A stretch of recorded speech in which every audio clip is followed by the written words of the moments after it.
Hello, how are you? I hope you're doing well. Today's video is going to be a special one. This is a topic that was requested by my students during Robot Go, but we didn't have enough time to cover it in class, so I'm going to be covering it today. This will be the first of what I'm going to call Robot Go special topics. If while I'm mentoring you guys, something comes up that I think you should know, I will make a special topics video about it. I want to stress first and foremost that these videos are optional. They're not necessary to making a robot capable of winning the competitions. However, if you have a couple seasons of robot programming underneath your belt and you want to elevate your programming skills, then these videos are for you.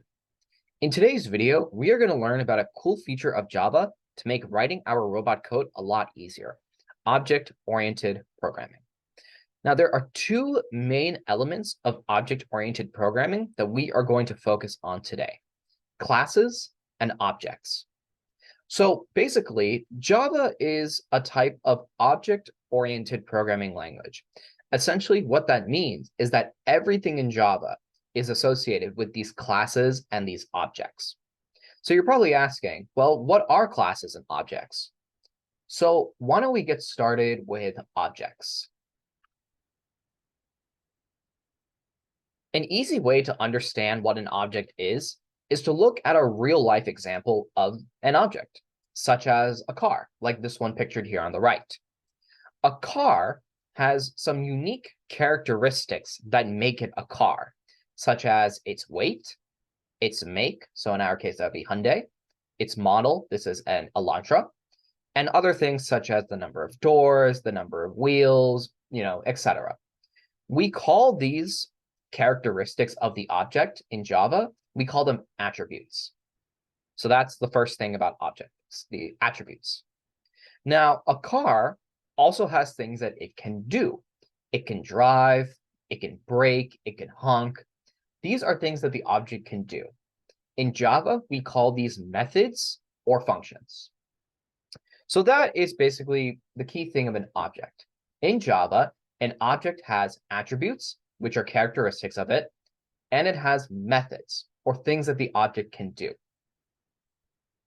Now, a class is nothing more than a blueprint to create an object.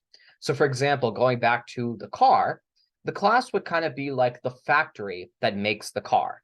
We make the factory, the class, and we tell it what kind of car we want it to make. And then once our class is ready, we can use it to make as many cars as we want.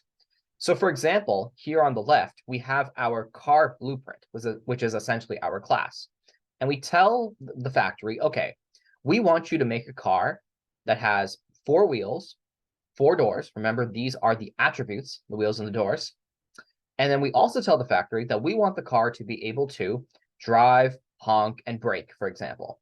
And remember that these are our methods.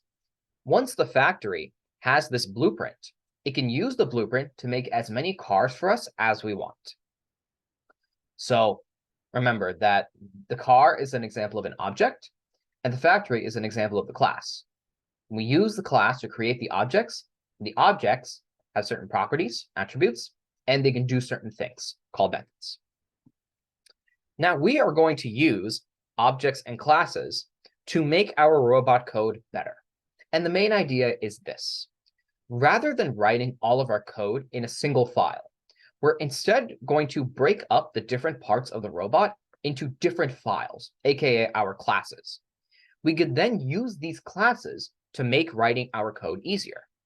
Now, we can use object-oriented programming for both teleop and autonomous, and even in programming beyond FIRST Robotics. However, for the purpose of this video, we're going to focus solely on teleop, where I personally think object-oriented programming is more useful.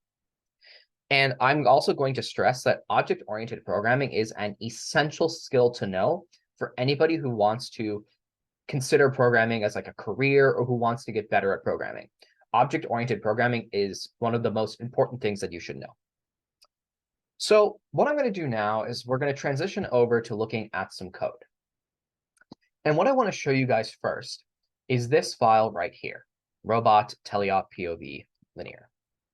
Now, this is an example of a traditional FTST teleop, the ones that you guys might write if you're just getting started, working as a team. you're going to see here that all of the code for the robot is here in this single file. So they have two motors for the left drive and the right drive. They have an arm and they have a claw. And all of the code for each of these different parts of the robot are here in the exact same file. All the code is within this while op mode is active within the same file. Now, there's nothing inherently wrong with this, right? Like you can make a robot that runs off of this software and it will work. However, there are some disadvantages to writing the code this way. So the first disadvantage to writing the code this way is that it becomes harder to debug. Now, the reason why it becomes harder to debug is because all of your code is in one place. So for example, you might be trying to test your drive code, for instance, but your ARM code might be getting in the way of it and you don't even realize it. When we separate each of the different parts of the robot into its own separate class, each part of the bot has its own file. So we know that when we're testing a file, nothing else is getting in the way. If I'm testing the drive code, I know I'm only testing the drive code. The second reason why this type of programming is not the most ideal is because it becomes harder to work on the code as a group. Everybody is trying to work on the same file, basically. And when that happens, it's much easier for conflicts to occur. For example, say that you and another person are working on different parts of the bot in the same file. It's very possible that because you guys are changing the same file, you might be working in the same sections, your changes are going to conflict with one another, and then you have conflicts that then need to be resolved, and which can cause issues down the line. But when we work with classes, the chances of conflicting becomes much lower because each person can work on a separate part of the robot as its own individual unit. So the chances of people like colliding with their work becomes much less. And finally, another reason why this type of programming is not the best is because the code becomes harder to modify. Now, this is kind of an offshoot of the first problem, but essentially, when you modify a part of your code, it might interfere with another part of your code because they're all in the same file. Like, for example, say you wanted to add another thing that the ARM can do on your robot, That code that you're adding, you'll need to be careful because that might actually interfere with, say, your drive code or maybe your intake mechanism. When we use classes, though, each part of the robot is its own independent block that we can modify and test on its own. This is an example of another important coding principle called modularity, which is basically breaking down the code into separate parts that are independent of one another, and they can be modified and tested as a single individual unit. And modularity is another big hallmark of programming. It makes your code a lot easier to write. So now that we've talked about why classes are good, let's take an example. Let's take a look at an example of robot code that uses classes.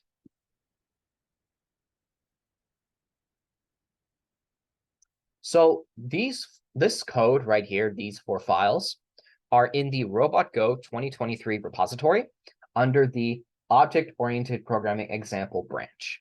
I will put a link to the repo in this video's description, as well as a link to a helpful tutorial on Java object-oriented programming in case you want to read more about it. So in this example right here, we have a very basic robot. It uses a tank drive, which means that it can move forwards, backwards, and turn in place, and it has an arm. The first thing that we are going to do is make the arm and the tank drive in 2 separate files. Each one of these functionalities will have its own class. So let's take a look at the tank drive first, which I've put in tank drive with classes. Now, the first thing that you'll notice here is that I do not extend linear op mode like I do in, say, this class. And the reason for that is because I just want a straight Java class. Basically, all I want are my attributes, my constructor, which is a special method that I'm going to talk about in a second, and my methods. Remember that when we make something a linear op mode, we are required to implement the run op mode method, this one right here. I don't want that method in here. Instead, I want to be able to make whatever methods I want, hence why I did not extend linear op mode. So the next thing I do is I declare my 4 motors corresponding to the 4 wheels of the robot. You can see I have a top left, a top right, a bottom left, and a bottom right. Next, I have what is known as the constructor. Now, any class you make in this form is going to need one of these. Simply put, a constructor is a special type of method used to create an object. If we go back to our factory example, it's the equivalent of putting an order to the factory saying that we need a car. The constructor takes in 4 motors as arguments, and then we assign our variables from above to these motors that we pass into the constructor. The this keyword right here is used to accomplish this. If we want to read this statement, line 14, in plain English, it would read, we want this car, the one we're making, or I guess in our case, we want this tank drive's top left motor to use this top left motor that we're passing in. Similarly, we want this tank drive, the one that we're making. We want this tank drive's top right motor to use this motor that we're passing in. And we do the same thing for the bottom left, and we do the same thing for the bottom right. Once we give it the order, the factory, the constructor will make our tank drive, and it will give it back to us. And we'll see in just a minute how this constructor is used. Lastly, I have this simple method right here, drive, that takes in 2 arguments, left power and right power, which represent the left and the right joysticks of the gamepad, and it passes those values to our motors like this, like you would see in a typical tank drive. So now that we have our tank drive class, let's see how it's used in our teleop. So this looks like any other teleop that you guys make. We have our variables at the top, including an ARM motor that we'll see later, as well as our variables for the joysticks. We do some basic telemetry. We use a hardware map on our motors, set the directions, basically all this standard stuff from before that you guys have done a bunch of times. However, where the first difference appears here on line 45. In this line right here, we are using that constructor that we just talked about to create our tank drive object, which we're calling my tank drive. As you can see, we are giving the constructor right here the 4 motors that we declared above, that we set with our hardware map, that we set the direction of. We're giving those to the constructor, and the constructor uses these motors to construct our tank drive object. And once it's finished making it for us, it gives it to us in the form of my tank drive. So right here, this is our tank drive object. And this is what we're going to use to actually call our tank drive methods, such as drive. So what we can then do is in the while opmode is active method, we can then say that, okay, left power and right power is equal to our joystick. And then all we do is we use our tank drive object and we call our drive method on it, this method that we declared right here, drive, and we give it the left power and the right power. And what this will do is this will actually drive the robot like a normal tank drive. So as you can see, all of our tank drive code is now in one file right here. And that makes it easier to debug and modify. If I needed to add another method, say like public, I don't know, I'll just call it dummy method. Public void dummy method. If I needed to add another method here, and I'll just say, dummy code right here, then what I can do is I can use the same object, this my tank drive, and I can call that method as well. You see how it shows up right there? I can just call it the exact same way. And all I had to do was modify a single file. Now, another cool thing about using like a class-oriented method like this is that next year, when you guys have a brand new challenge, new game, new everything, let's say for that challenge, you need a tank drive. You've already made it. This is your tank drive right here. You can take this exact file right here, you can put it in your new repo, and you have a tank drive ready to go. This is modularity in action. This tank drive class, this tank drive module can be used anywhere as many times as you want. And you can do the same thing for like a Mecanum drive. You can have just a Mecanum drive single file that you just bring into your new repo, and you can just use it like this. It's basically plug and play. If you have an ARM code, you have an ARM ready to go. If you have an intake mechanism, intake, ready to go. This is what's so cool about modularity. You don't have to keep rewriting the code as you would if you put all of it in a single file. It's there and it's ready for you to use whenever you need it. Now, you might be thinking to yourself, well, Coach Rohan, this looks really cool and all, but we really only saved like a couple lines of code. Why is this useful? So the answer to that is it becomes more useful when you have multiple classes and multiple objects. I mean, let's take this year's challenge as an example, center stage. Think about all the different things that your robot has to do. It has to drive. It has drive code. It has a lift mechanism for the pixels. You have an intake mechanism for the pixels. You have potentially a separate arm just to hang on the bars. You have a mechanism for the paper airplanes. Any machine learning or computer vision you do, those are all the different things that your robot has to do. That's like 6 or 7 functionalities right there. Now, if you're trying to put 6 or 7 things in a single file, it's going to be very messy. It's going to be hard to debug. It's going to be hard to work on together, and it becomes a big mess. However, when we separate each of those 5 or 6 functionalities into its own class, we can then do the same thing we did here and bring them into a central teleop, just like we did with our tank drive code.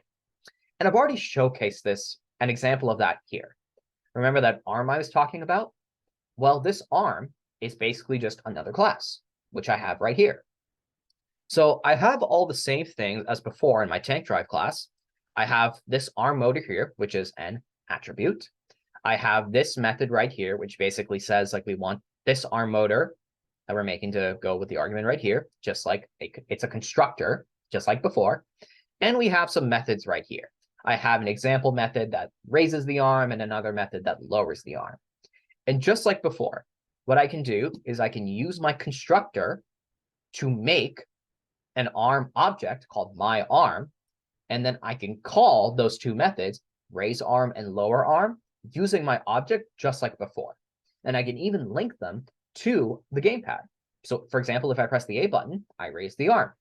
If I press the B button, I lower the arm, just like that. So this is pretty cool. And you can see how, and you can also see, like, look how neat the code is.